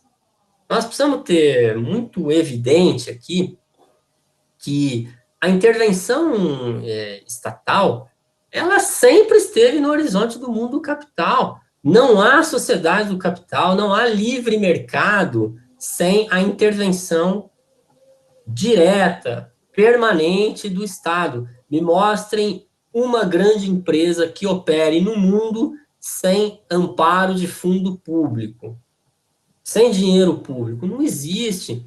Então, o que a gente entende por um Estado reduzido, isso precisa ser ponderado, não é? O que a gente entende pela diminuição da capacidade do Estado de intervenção, isso também precisa ser ponderado. Onde, para quem, quando? O auxílio emergencial, o Bolsa Família, tudo isso serve o quê? Para manter um estatuto de controle societal. Então, nós não temos hoje no horizonte nenhuma discussão séria, salvo alguns raros países no globo, acerca de um Estado social, que também é um oxímoro, por assim dizer. Mas nós não dispomos dessa discussão. Não se questiona os pressupostos do modo de manejo da moeda, não se questiona os pressupostos da livre circulação do capital financeiro, ninguém questiona a taxação de grandes fortunas, ninguém questiona a limitação da propriedade privada, particularmente rural. Esses, sim, seriam pressupostos de um Estado ou de uma política não tão agressiva do ponto de vista da liberalização das operações do capital. Então, isso nós precisamos ter muita firmeza, não é? Nós estamos discutindo isso. O capital não discute isso e não vai discutir isso. Os quadros de referência não permitem. Mas ele projeta cenários de discussão, né? Assim, ao ponto de se chegar nessa tensão, né? E como sair dessa crise, né? Se houver uma tensão, por exemplo. E é interessante quando você diz Estado mínimo, nesse enunciado também, você deve entender o quê? O pressuposto de que agora acabou o Estado, ainda que mínimo para os outros. O Estado ele acaba ficando loteado para esse grande capital. Então, não só o salvamento, como o Fred lembrou, do Lehman Brothers, etc., na crise de 2008, mas também no limpar terreno para que esse Estado venha e, por exemplo, esse capital venha e terra arrasada. Não podemos esquecer, por exemplo, as privatizações nos meados dos anos 90 foram feitas, por exemplo, com base do dinheiro do BNDES. Então, Santander, Telefônica, né, que veio da parte de comunicação, elas fizeram a compra de ativos do Estado brasileiro com o dinheiro do Estado brasileiro. Não é? Os fundos de pensão de trabalhadores, os fundos de pensão de trabalhadores são ótimos também nesse sentido, né? O fundo Petros, como chamou do Banco do Brasil, Previ, eles são pagos, né? São trabalhadores que vendem sua força de trabalho, pagos com o dinheiro do Estado, né? No fundo, trabalhadores de setor público, eles reinvestem nesses capitais de fundo de previdência privados, né? E esse fundo de previdência expropria novamente os trabalhadores que depositaram nele algum tipo de valor. Então, é uma lógica absurda se você pensar assim, uma contradição imensa. E em cima dessa questão ainda, é interessante pensar que de 2008 para cá, sobretudo, né, quando começa a se questionar, porque tudo isso não se dá numa terra sem resistência, apenas de cima para baixo. Isso acontece, mas com muitos solavancos, né, como o Fred disse. O que nós chamamos de crise para o capital é alguma coisa que ele tem que superar numa determinada conjuntura, mas isso gera um ruído, né? Não passa inerte, né? Ninguém passa por uma pandemia, como nós estamos passando, e totalmente inerte, do ponto de vista social, ideológico, das lutas, dos conflitos, né? Das contradições. Mas é interessante pensar que dos anos 2007, 2008 para cá, né, em que esses preceitos neoliberais, eles vieram à luz do dia e derreteram, né? Derreteram, porque o Estado salvou a luz do dia, né? O que se fazia na escuridão foi feito à luz do dia e derreteu os preceitos ideológicos. Isso reverbera, isso repercute na compreensão dos significados que estão circulando. E se você observar a agenda dessa extrema-direita, na base, né? Na base, assim, digo, naquilo que sustenta, naquilo que vota, naquilo que milita por eles são antiglobalistas, por exemplo. A ideia de globalização para eles é um horror, né? Que é a ideia base do sistema neoliberal, que o Fred estava explicando, do capital financeiro, que não tem nenhum tipo de territorialidade. Ele tem um achaque onde é mais interessante numa determinada conjuntura, né? E essas pessoas são absolutamente contra essa ideia de globalização. Ao contrário, eles têm uma visão mais nacionalista em cima dessa perspectiva. A base, que não ganhou no voto, mas uma boa base que elegeu Trump, por exemplo, é uma base de trabalhadores americanos que foram perdendo esse estado de bem-estar ali, que eu já estava explicando, dos anos 70 para cá, uma precarização ainda mais, né? Uma boa base dos eleitores do Bolsonaro são de base trabalhadora, né? Então, é uma contradição que o capital neoliberal ainda tende ou queira se expandir num mundo que você tem, digamos, na determinação política, né, nos próceres políticos, pessoas que estão pensando aí de uma outra maneira, uma maneira que, em um certo ponto, questiona, né, esse Estado neoliberal, né? Isso nos mostra também que é muito uma espécie de jogo de cena, né? Uma mise-en-scène. Porque no fundo, tá tudo legal, né? Assim, essa ideia de que vamos romper, vamos fazer um ato institucional, nada disso vai acontecer se não houver um consenso de quem determina os rumos da economia política e da ideologia social, né? Então, acho que é essa a perspectiva. Eu posso comentar, Caio? Eu não sei como é que nós estamos com o tempo aqui, mas eu queria fazer 2 comentários a partir do que o Samuel colocou. O primeiro, se vocês me permitirem, eu queria contar uma breve anedota. É uma história real da minha família. Eu espero até que não fiquem chateados comigo, porque eu vou expor. Mas uma irmã do meu pai foi se casar, isso há 40 anos, mas ela não tinha dinheiro para o casamento, a situação financeira não era das melhores, né? Então, meu pai resolveu vender o carro para poder financiar, só evitar os nomes. Meu pai só tem uma irmã, não tem muito como evitar. Mas meu pai resolveu vender um carro que ele tinha para poder financiar. É isso, Thiago. O casamento da irmã. Então, ele vendeu o carro e pagou o casamento da irmã, não é? E fez de muito bom grado, fez muito feliz, etc. Só tem um detalhe nessa história, né? Ele vendeu o carro para o noivo, para o futuro marido da irmã, para o cunhado. Então, sempre que eu vou explicar a natureza do Estado capitalista e a relação do Estado com o capital, eu conto essa anedota porque ela é muito elucidativa. É mais ou menos isso, não é? O capital é capaz, o Estado, ele financia aquilo que produz a sua própria erosão, aquilo que retira a sua própria musculatura, a musculatura do conjunto da sociedade. E assim também acontece hoje em dia com os chamados fundos públicos, os fundos de pensão mencionados aqui pelo Samuel.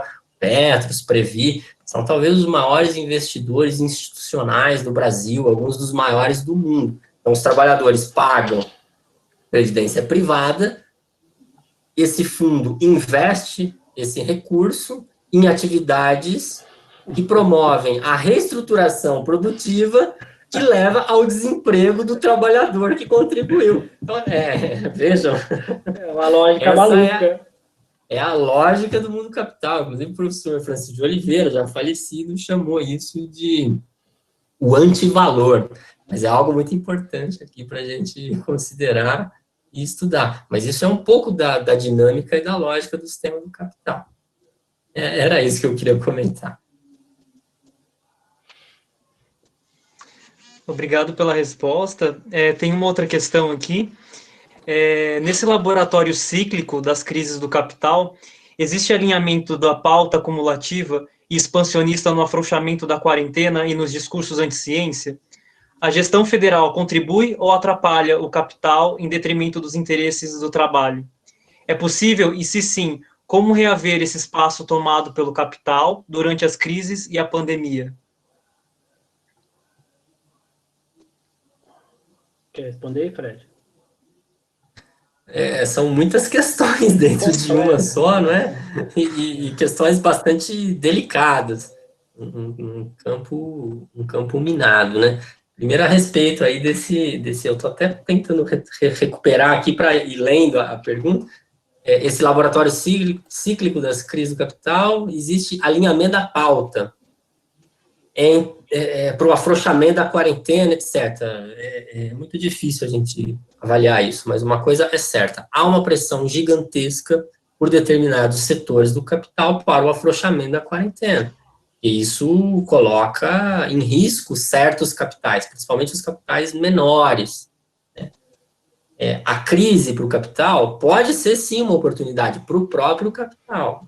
Então, mas para os capitais maiores, os pequenos quebram, o maior vai lá e reorganiza a economia. Por isso que a gente convive permanentemente com processos de centralização e concentração de capital, sobretudo no pós-crise, e pós-crise como essa. E essa crise, do ponto de vista estritamente econômico, tem uma particularidade, porque ela não destruiu capacidade produtiva, não destruiu força produtiva. É uma capacidade produtiva que está relativamente parada. O Dória tem dito, no auge da pandemia, e no estado de São Paulo, que concentra a maior atividade industrial do país, mais de 70% da atividade empresarial está em curso. Então, quer dizer, há setores que pressionam, setores das classes médias, da pequena burguesia, ligada ao comércio, ao setor de serviços, né? A gestão federal contribui ou atrapalha o capital? não tem sido muito simples a gente analisar aquilo que compõe as forças internas do governo. Vejam, uma coisa é a análise do bloco de poder ou da hegemonia. Tive uma longa discussão recentemente com o Samuel, altas horas da noite, acerca da categoria hegemonia.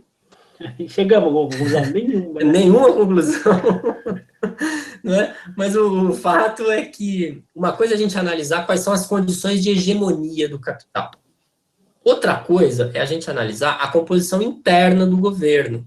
Muitos falam em capas do governo, em núcleos do governo, o núcleo bolsonarista, um outro parênteses, essa categoria bolsonarismo, a gente, desde o Marx, desde o bonapartismo, a gente sempre vai lançando mão dessa categoria para tentar explicar tudo, getulismo, lulismo, petismo, bolsonarismo, nós precisamos ter mais cuidado com essa categoria conceitual. Mas haveria, então, um núcleo mais bolsonarista, o núcleo dos militares, o jurídico, o núcleo econômico. Como é que se equaciona isso? Esses núcleos, por assim dizer, batem muita cabeça e, às vezes, criam problemas para o capital. Muitos problemas. A gente assistiu isso naquele episódio das queimadas na Amazônia, esse discurso de destruição ambiental que decorreu, do qual decorreu o fechamento de mercado para o Brasil, deixou o agronegócio muito bravo. Então, isso vai produzindo certas... mais recentemente, o ministro, que é foragido agora, nos Estados Unidos, criticando a China, o filho do presidente, o ministro das Relações Exteriores também fazendo comentários com relação à China e os chineses, que, do ponto de vista econômico, do ponto de vista moral, são inaceitáveis e econômicos, os interesses do país também. Mas há uma questão que é decisiva, quando a gente se volta para a análise da hegemonia, que é quem está dando as cartas. Quem dá as cartas acerca da política econômica e quem está lucrando. Então, a Damares pode falar o que ela quiser, o Araújo pode dizer o que quiser, o Decotelli pode dizer que tem pós-doutorado no Lattes e depois cair poucos dias depois, mas a política econômica personificada pelo Guedes, essa tem que se manter intacta.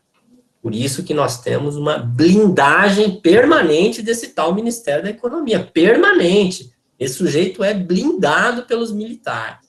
Por quê? Porque é isso que assegura a hegemonia do grande capital. Evidentemente, tudo isso produz muitas contradições. A pandemia produz inúmeras contradições. Contradições de natureza política. Então, toda essa crise que envolve Bolsonaro, seus filhos, prisão do Queiroz recentemente em Atibaia, eita lugar esse Atibaia. Em Guarujá também, né? Guarujá. Eita lugar delicado esse, né? Por favor, não comprem casa em Atibaia.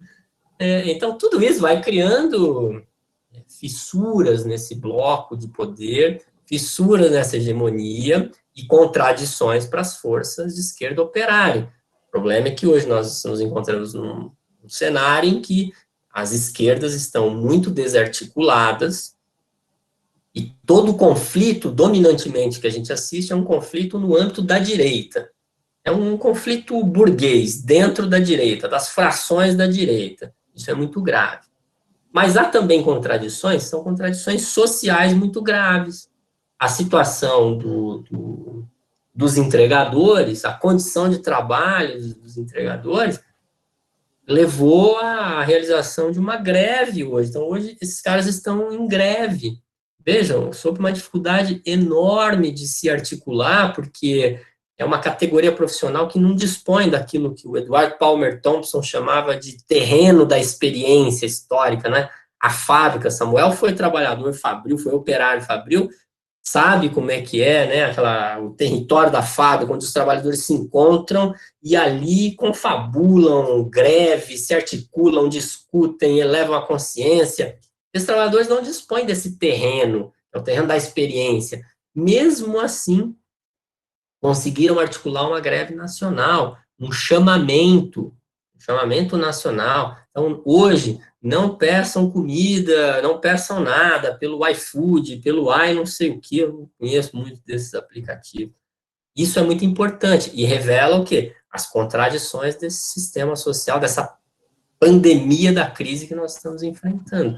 O que é muito importante para a gente encontrar fissuras para combater o sistema social vigente. É isso. Só um plus a mais, como diria meu pai, né? Você estava dizendo. Tem uma... Eu queria fazer uma complementaçãozinha, só rapidinho. Né? Tá, claro. Só para o quanto o governo atrapalha ou não, né? Na verdade, isso aí tem a ver, aí, sim, e o Fred tocou nisso, a capacidade da promessa e a entrega. Né? Aquilo que ele pode entregar num curto, médio e longo prazo. Isso que mede a validade dos governos. Né? Porque o capital, na verdade, ele tem bolsa, ele não tem ideologia, a rigor. Então, assim, não pense que, por exemplo, se houve uma campanha anti-PT para que o PT não ganhasse em 2018, foi porque necessariamente o capital não teria condições de lidar com o lulopetismo ali, representado no Andrade. Teria, como teve antes. É que, na perspectiva do capital, e ele traça milhões de cenários, aquele tipo de governo não teria condição de sobreviver muito mais do que alguns meses. Não teria capacidade de entregar o que era necessário para o capital do ponto de vista da sua expansão, na eterna crise em que ele vive. Então, essa é a validade dos governos. É dizer, a Globo é contra o Bolsonaro. A Globo é governo. É quem está no governo e é capaz de entregar. Eles são porta-vozes desse capital. Né? Então, se é capaz de entregar alguma coisa, ou esse projeto que vence as eleições é capaz de sustentar até o fim, vai até o fim. O que está acontecendo, muitas vezes, e há um certo estranhamento, é que certas posturas, e aí a análise que o Fred diz, que eles quebram cabeça, bate cabeça, são coisas muito contraditórias e cria certos problemas, isso afeta o quê? A entrega da política econômica a médio e longo prazo. E isso é muito ruim. O Estado deixar de ser um lote privado do capital para ter que ser um lote de mais pessoas. Né? Entende? Então, isso põe fim aos governos, a capacidade que ele perde de politicamente articular as políticas que são favoráveis ao capital. Brevemente, aquela fala do Weintraub durante a reunião secreta dos ministros que foi divulgada é muito grave, sobre a defesa da prisão, dos, entre aspas, vagabundos do Supremo, etc. Isso é muito grave. Mas muito mais grave que isso, me parece, é a fala do Paulo Guedes, falando, olha, o Banco do Brasil é um caso pronto para privatização, tem que privatizar. Ou a fala do ministro do Meio Ambiente, o nome me fugiu, Samu, me lembra? Alguém me lembra? Como? Salles. Olha, temos que aproveitar que os holofotes estão na pandemia e passar a boiada. Isso é muito grave. Né? Então, enquanto isso for acontecendo, enquanto os problemas palacianos não interferirem nisso e os militares conseguirem encontrar mediações, está tudo muito bem. Só que nós precisamos atacar as brechas e as fendas que se abrirem em meio a tudo isso. Ou o caso aí da privatização do saneamento e água, né? Outra boiada que passou, né? Entendeu? Exato. Então, quando estiver entregando esse tipo de coisa, e se você observar do ponto de vista da estratégia política, né? A prisão de pessoas muito próximas à família do Bolsonaro, isso deu uma recuada nele, né? No sentido que deu uma diminuída no tom, porque, digamos, o tom estava passando no momento da entrega das coisas, né? Enfim, então, enquanto isso durar, dura o governo. Murchou, exatamente.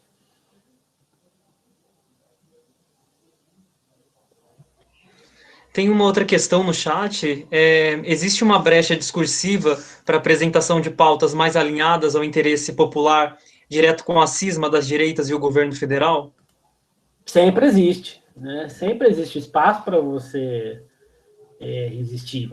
E assim, vamos pensar aqui também que muitas questões, e aí pode ser por estratégia ou mesmo por pressão, recuaram. Né? Teve algumas pautas que recuaram.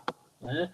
Não é o mundo ideal, nós estamos muito fragmentados, como o Fred falou, mas essa direita também, ela não tem essa homogeneidade que a gente imagina, até por aquela contradição. O grande capital quer uma coisa, o que estão os governos de base, e a base desses governos pensam outra, né? Então, há sempre uma brecha para criar ali um espaço discursivo e resistir, né? Mas é aquela questão. Né? A gente tem que fazer de cada ato enunciativo nosso uma revolução mesmo, acreditar que isso é uma revolução. Olha, o Thiago estava falando que nem uma pauta do Weintraub, exatamente, de pautas que vão, recuam. Isso é um espaço de você criar ali uma resistência. É o ideal, não é o ideal, muda significativamente, organicamente, não necessariamente, mas é um espaço que você tem que ocupar, né, discursivamente e também o espaço de base. E a gente tem que fazer aí, falando a gente, desse sistema mais, que vamos pensar, o mais progressista, mais à esquerda, desse discurso universitário, intelectual. A gente também tem que fazer uma autocrítica no sentido de muito tempo a gente se encastelou, né? Muito tempo a gente deixou o chão da fábrica, deixou, que nem existe mais, o chão do asfalto, deixou esses espaços, a ágora, né? Deixou essa ágora em que estão todas as contradições, todo esse caldo, e começou, muitas vezes preconceituosamente, a se afastar e querer determinar o rumo das interpretações. Lembro bem, o Fred vai lembrar, a gente comentava isso, né, o intelectual tutelando o trabalhador, né, e até numa fala lá na UENG, lembra dessa fala, Fred?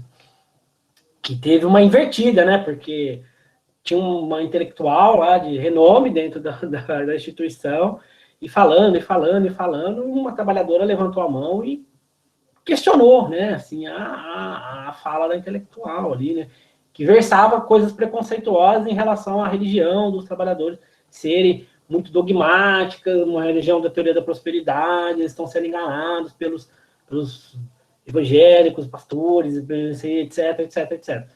A trabalhadora deu uma justificativa perfeita para aquilo, para a adesão dela a esse tipo de discurso, né? E é válido, né? A gente não pode, nesse sentido, afastar mais ainda essas pessoas, e aí o espaço discursivo passa por isso, afastar mais essas pessoas, nos colocando nessa posição absolutamente arrogante, de tuteladores por um pretenso estudo que nós temos, uma pretensa qualidade intelectual a mais que nós temos, né, que muitas vezes caem por terra como cai o decotelli. Existem muitos decoteles, não pense que isso é uma raridade. Existem muitos decoteles, inclusive muitos mesmo, e a gente às vezes se posta num distanciamento com essas pessoas, ou no sentido de questionar, não questionar do ponto de vista argumentativo, mas questionar assim, a validade do pensamento dela. Então, você não pode falar determinada coisa, não tem o direito à fala porque você não tem o estudo, o título de doutor que eu tenho. Isso faz com que a pessoa caia no negacionismo, faz com que a pessoa acredite em algo muito mais próximo a ela, né? E então nós também perdemos esse espaço. Parte dessa reconstrução desse espaço discursivo que a pergunta coloca aí é também a gente se reconectar com a realidade, com o pragmatismo real, né? O que está ali, não ficarmos só nesse imaginário da nossa intelectualidade, mas assim, partirmos para o que se antigamente se chamava de trabalho de base. Né? Perdemos muito isso.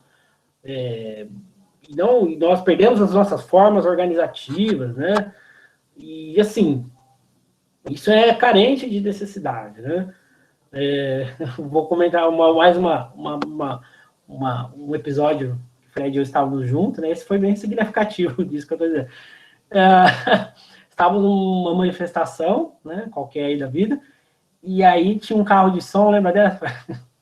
Tipo, tinha muito pouca gente, tava bem, assim, micado, assim, a gente tava todo desanimado, e aí quem tava em cima do carro de som, não, vamos fazer revolução, não sei o quê.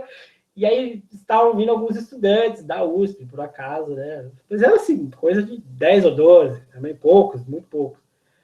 E aí, o cara vendo que não tinha mais solução, assim, né? Nada motivava a tropa, ele vira, bem, agora estão chegando os estudantes da USP e nós vamos conseguir, assim, cara, fadado ao fracasso total, se imaginarmos que esse discurso universitário, intelectualizado, é a única coisa que pode mobilizar, não vai mobilizar, entendeu? Então, a gente tem que se reconectar para criar o espaço. E um fator importante, uma vantagem que nós temos, e só para encerrar essa pergunta, uma vantagem que nós temos olha, temos aqui 30 pessoas, deve ter mais um punhado lá no Facebook, e essas lives podem se repetir, podem ampliar. A gente tem a oportunidade de falar para um número inimaginável de pessoas. Se vocês pensarem num intelectual tipo Marx, num intelectual tipo Foucault, para quantas pessoas vocês acham que essas pessoas conseguiram falar as suas teorias em vida? Pessoalmente, por exemplo. Muito menos do que a gente consegue atingir com a dimensão desses equipamentos, dessas tecnologias, desses dispositivos de enunciação aqui, certo? O que eu quero dizer com isso aqui? A gente tem capacidade de chegar em mais pessoas, muito mais facilmente, muito mais rapidamente. É que a gente precisa construir um discurso que também se alinhe e faça com que essas pessoas enxerguem o que estamos dizendo como uma evidência ideológica para elas. E não, ao contrário, crie um muro, né? E só um complemento bastante breve. A experiência social concreta não pode ser substituída por nenhuma forma de comunicação remota, ou em outro plano, em outro nível. A experiência social da luta, ela não pode ser substituída pelo discurso. Então, a luta real, concreta, ela não se dá só no plano discursivo, ela se dá também socialmente, objetivamente. E essa capacidade a gente vem perdendo. E ela é muito agravada por essas condições de pandemia. Como é que nós vamos nos organizar para fazer um ato como aquele que nós fizemos, que o Samuel relatou agora, em que um sindicalista chamava os estudantes da Universidade de São Paulo de vanguarda daquele momento. Ah, eu esqueci o termo, vanguarda, exatamente. Quer dizer, nem isso a gente está podendo, né? Mas essa substituição que nós não podemos operar, né, entre os níveis de disputa discursivo, que é um nível muito importante, e aquele que é o da luta real, concreta, cotidiana, da organização da classe. Gente, substantivo concreto não é espaçamento, não, é partir mesmo. Muito bem. Eu acho que eram só essas questões. Se o professor Baronas quiser complementar alguma coisa, falar alguma coisa. Baronas está aí? Sim, sim. Não, só quero agradecer, né, por essa magnífica aula desses dois grandes amigos, do Samuel e do Frederico, né? Agradecer aí por ter nos ajudado a compreender de uma forma mais crítica, né, o que está se passando, né? Então, obrigado mesmo, tá, Samuel, Frederico, e contem com a gente também para o que vocês precisarem, tá? Falem meu nome, em nome do Caio, da Júlia, da Tamires, que estão mais à frente aí nessas lives, tá? Obrigado, gente, tá? Eu que agradeço, Baronas, de coração, né? Agora você pode. Eu que agradeço. E assim, eu tinha medo de chegar ao final dessa fala e você dizer assim, olha, pelo jeito não foi só o ministro que mentiu no currículo, né? Mas ainda bem que você fez o elogio e a parceria é mútua, tá? Precisando, pode contar conosco. Um abraço a todos do Caravana de São Carlos, Caravana de Paz, que estiveram aqui e tal. Então, os seus novos pupilos aí de graduação. Parabéns pelo evento, pela iniciativa do projeto, né? Então, muito obrigado mesmo. Nós é que agradecemos. Também quero agradecer imensamente pelo convite, pela oportunidade da gente poder falar um pouquinho aqui, trocar figurinha, e eles parabenizar por esse importante conjunto de eventos que estão realizando. Mais uma vez, obrigado, um abraço ao Roberto, quando essa situação se normalizar ali para 2043, nós vamos convidá-lo para voltar à paz. Então, muito obrigado mais uma vez. Obrigado, Frederico. Obrigado, Samuel, Caio, Júlia, Tamires e a todos e a todas que estiveram conosco aqui, tá? Até a próxima quarta, então. Obrigado, gente. Um abraço, tchau, gente. Até mais. Tchau. Abração. Obrigado. Tchau.